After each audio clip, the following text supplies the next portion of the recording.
मनुष्य शरीर धारण करने का फल तो यही है।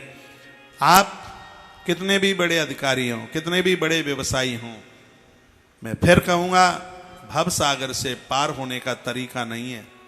तो सिगरेट डिग्रियां बिल्कुल बेकार है। यहाँ पढ़े लिखे लोग बैठे हुए हैं, डिप्लोमा की है लोगों ने, इंजीनियरिंग करी है, MBA करी है और पता नहीं कौन कौन सी सब डिग्रियां करी है।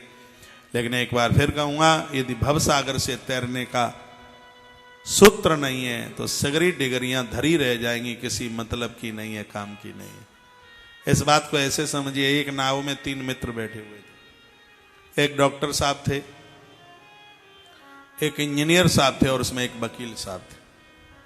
और तीनों ऐसे हैं, तीनों का दिमाग ज्यादा ही चलता है। वकील साहब का दिमाग खूब चलता है, डॉक्टर साहब का भी, इंजीनियर साहब का। दिमाग न चलेगा तो ऐसी सुंदर सुंदर बिल्डिंगें कैसे बनती हैं? फिर दिमाग न चलेगा तो अधोमृत को कैसे जिंदा कर देते हैं? दिमाग न चलेगा तो हारने वाला केस उसको कैसे जिता देते हैं? इनका दिमाग चलता है। वो तीनों बैठे थे, केवट नाव चला रहा था, नौका अपनी मस्ती में चला रहा था। डॉक्टर साहब ने कहा, भाई यह बता, यदि किसी को मलेरिया बन जाए तो कौन सी दवाई लेके ठीक हो जाएगा?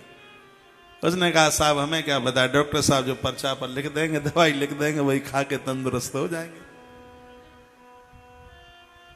तो डॉक्टर साहब ने कहा, अरे भाई क्या बताएं, क्या समझ में नहीं आता। ऐसे भी लोग हैं, मूड लोग हैं, जिनको दवाई के बारे में पता नहीं होता। क्या तेरी जिंदगी है, तेरी तो चाराना जिंदगी यूं ही चली गई।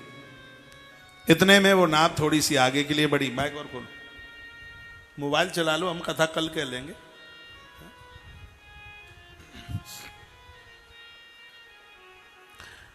इतने में वो दूसरे साहब बोले, इंजीनियर साहब, वो बोले, ये बताइए 30 बाई 60 के 200 गज के प्लॉट में मकान बनाना हो तो ईंट पत्थर कितना लगेगा, सीमेंट लोहा कितना लगेगा?